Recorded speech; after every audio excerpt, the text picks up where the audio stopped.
Welcome to Smart Wealth with Joshua. Your daily stock analysis and catalysts talk. Today we're looking at USA Rare Earth. If you find our talks useful, please consider subscribe, like, and comment underneath. And before we get into today's stock, here is a useful tool for investors who want a faster and cleaner research workflow. You can check out stockanalysis.com Pro through the link below in the description. Use discount code ITP for 10% off. Stockanalysis.com is lightweight, fast, and works on desktop, iOS, and Android. The free version is useful for checking stock prices, financials, charts, forecasts, and news.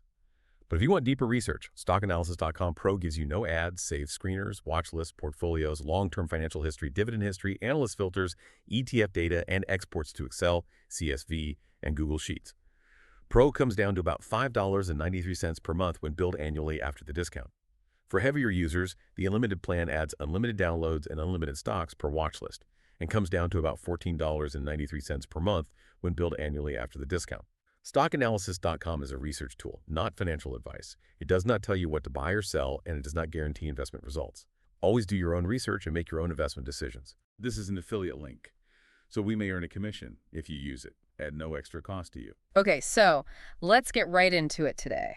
Yeah, so imagine for a moment, just picture the entire United States defense grid grinding to a sudden catastrophic halt. Like a complete standstill. A total standstill. We are talking F-35 fighter jets just sitting idle on the tarmac. Wow. Electric vehicle assembly lines completely frozen. And even the rollout of all this new artificial intelligence hardware just entirely stalling out. And that's all because of one single bottleneck, right? Exactly. It happens simply because a single foreign competitor decides to just, turn off the tap on critical minerals. Which is terrifying, honestly. It is, but that is the precarious, highly bottleneck reality we currently live in. So today, we're looking at a company attempting to essentially build the off-ramp from that exact scenario. Right, USA Rare Earth. Yes, USA Rare Earth. And they're standing at this really massive inflection point right now. For years, the market has basically treated this as a story stock. Heavy on the narrative, but light on actual output.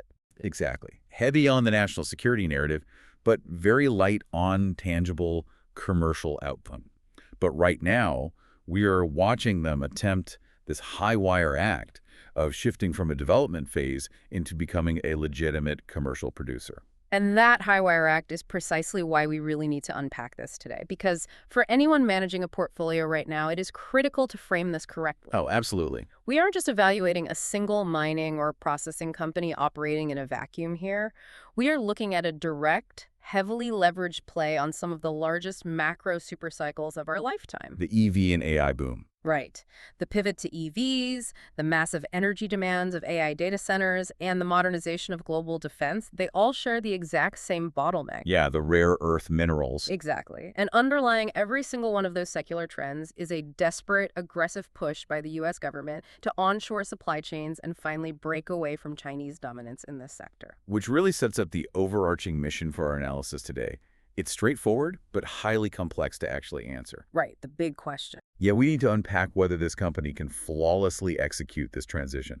Like, can they bridge that brutal gap from theoretical concept to physical commercial reality? And for anyone holding the stock, can they justify the valuation? Precisely. Yeah. Can they justify the explosive, volatile momentum we've been seeing recently?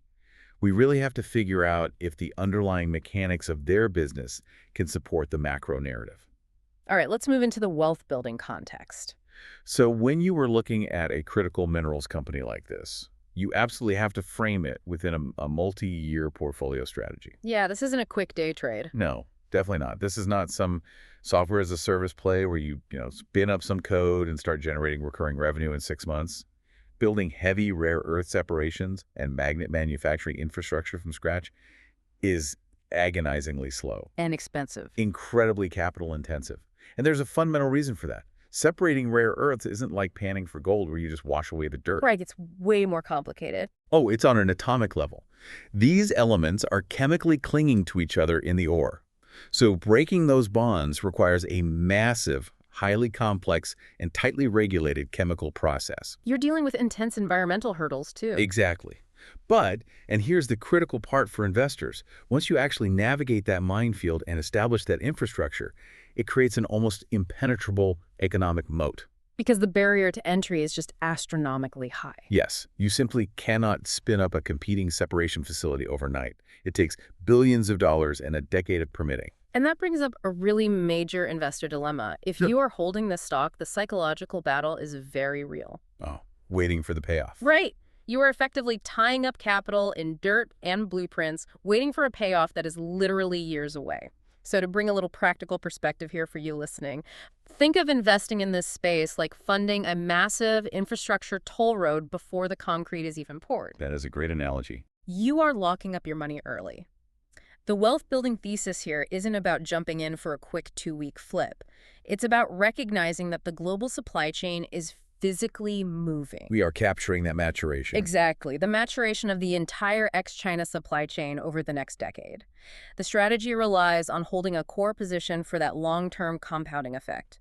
But you have to fully acknowledge that the road is going to be incredibly bumpy before the cars start driving and the tolls start collecting. Yeah, and surviving those lean development years requires a bulletproof balance sheet. Now let's look at the fundamentals. Let's get into the numbers. Because looking at the Q1 2026 earnings report, the top-level numbers look pretty grim on the surface. They're definitely pre-revenue numbers. Yeah, they brought in a highly nominal $0.3 million in revenue for the quarter. Meanwhile, the free cash flow was deeply negative, burning through roughly $12 million in that same period. Which sounds scary to a lot of people. Right. Profit margins are essentially non-existent right now, being dragged down by heavy administrative overhead and the depreciation of assets that simply haven't ramped up to commercial scale yet. So help us contextualize that cash burn. For a company at this exact stage of the infrastructure build-out, is this level of pre-revenue reality a red flag? Or is it just the cost of doing business? I hear those raw numbers, I really do. But I have to push back a bit against a strictly bearish interpretation of that $12 million cash burn. Really? Because $12 million's a lot. It is, but you have to look at the overall architecture of their balance sheet to get the full picture. Like, yes, the cash flow is heavily negative, but they're sitting on approximately $45 million in cash and equivalents. Which is a solid runway. It is. And the most vital piece of that financial puzzle is this massive $19.3 million non-dilutive grant for the Department of Energy. Oh, the DOE grant. Yeah, that specific funding is targeted directly at their pilot-scale separations project. Which brings up a really fascinating dynamic for the broader critical minerals space. Normally, when a mining or processing company needs capital expenditures of this magnitude, it means brutal shareholder dilution. Oh, the absolute worst. They issue millions of new shares. Exactly. They issue shares to buy heavy equipment, which creates a death spiral for the stock price. But in this case, is this government funding effectively acting as a taxpayer-subsidized insurance policy for shareholders? That is exactly what it is. Because this DOE money preserves equity. It funds the vital, heavy capex without watering down the ownership stake of the existing shareholders. Precisely. It is non-dilutive capital that directly builds out their operational moat. So let's look at how that moat functions mechanically.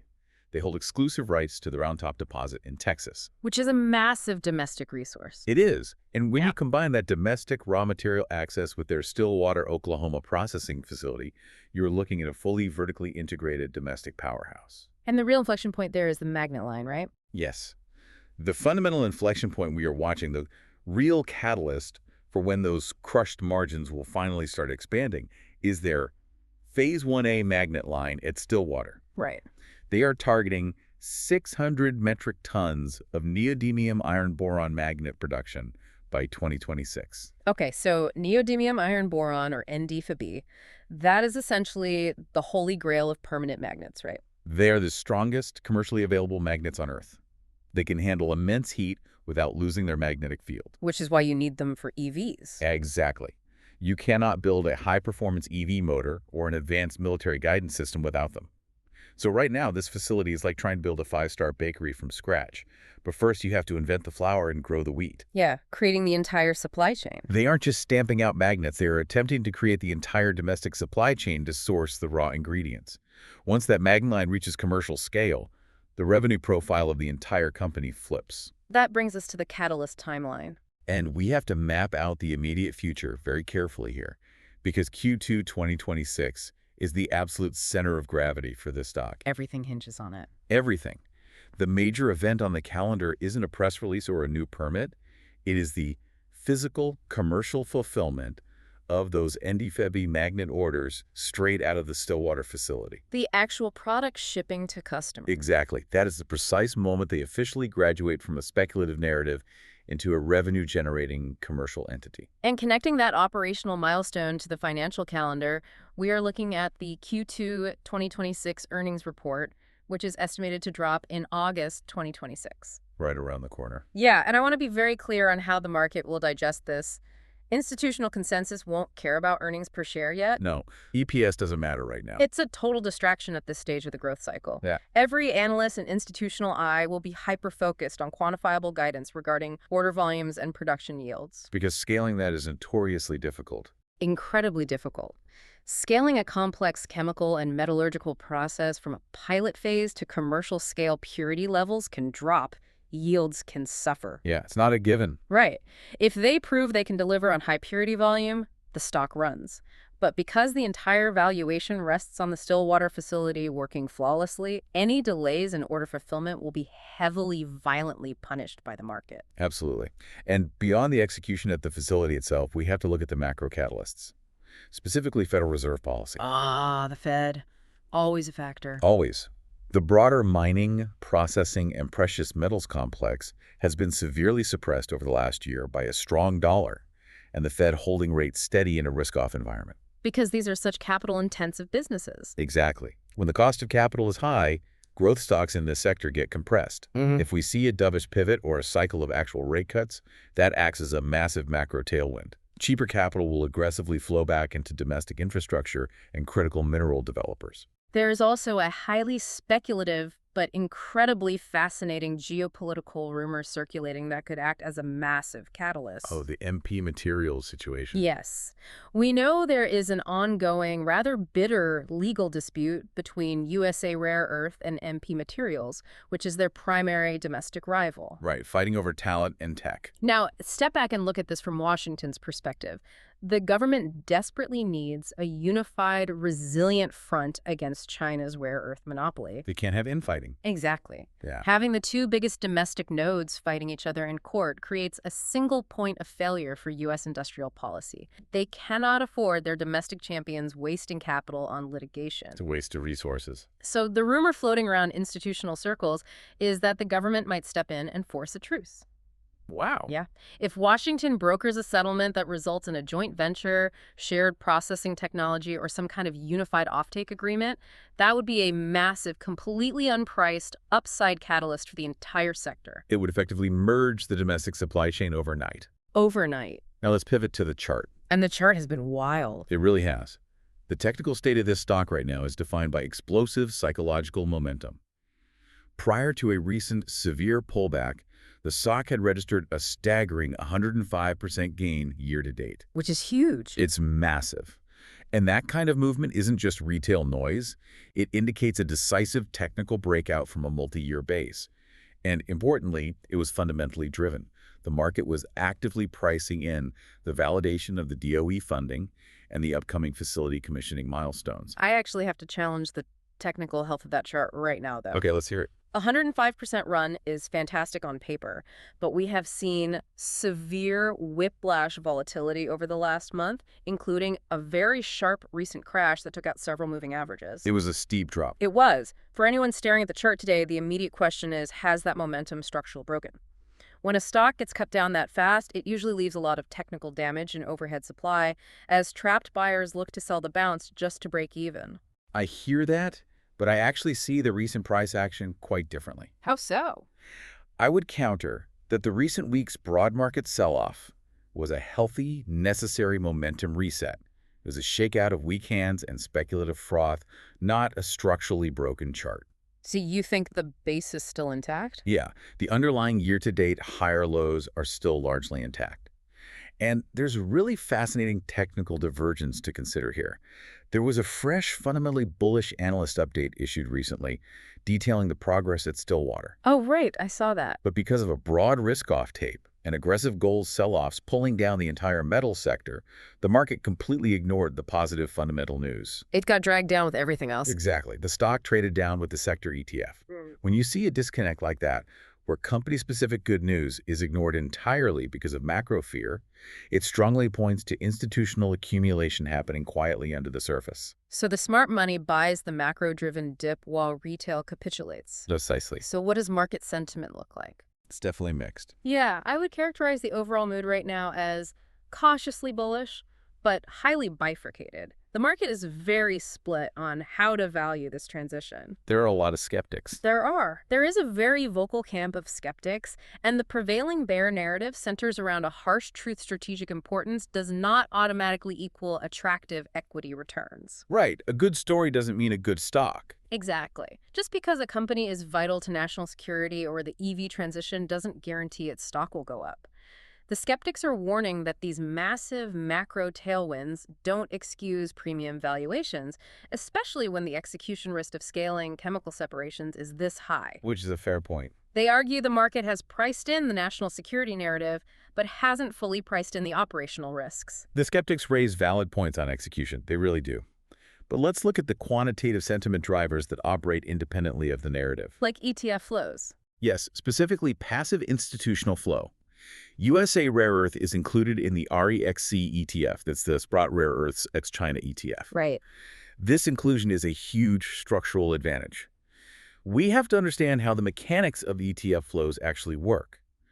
As global investors pour capital into that ETF, looking for broad exposure to non-Chinese rare earths, the ETF manager is forced to execute mandatory passive institutional buying of the underlying shares. They don't have a choice. No choice. They have to go to the open market and buy shares of USA Rare Earth, regardless of what the stock's chart looks like that day, and regardless of any execution fears. That constant passive bid creates a rising floor under the stock. And complementing that quantitative flow, you really have to factor in the qualitative weight of the Department of Energy. Oh, absolutely. When the DOE steps in with nearly $20 million, it does more than just fix the balance sheet. It acts as the ultimate institutional stamp of approval. It's huge validation. It signals to the broader defense contractors, energy markets, and institutional investors that the U.S. government has audited their technology and views this specific company as a critical geopolitical asset. Which changes everything. It does. It effectively de-risks the technological narrative, which completely changes the sentiment math for institutional funds who were previously just sitting on the fence. Now let's talk about the risks. Let's zero in on the two most significant threats that could derail this thesis. Okay, what's number one? First, that industry infighting we discussed earlier. The legal battle with MP Materials is not just an annoying headline. It is a massive operational distraction for the executive management team. And a drain on cash. A severe drain on capital via exorbitant legal fees. But more systemically, it risks fracturing the entire United States strategy to secure these minerals. Right. If the two main domestic players are locked in a war of attrition, you have to ask, will they literally litigate themselves into obsolescence while China simply tightens its grip on the global market? It is a totally fair concern, and litigation is always a black hole for capital. But the mitigation here is exceptionally strong. You think the government steps in? I do. The DOE's financial involvement proves that the government views their underlying technology as systemically important to national defense.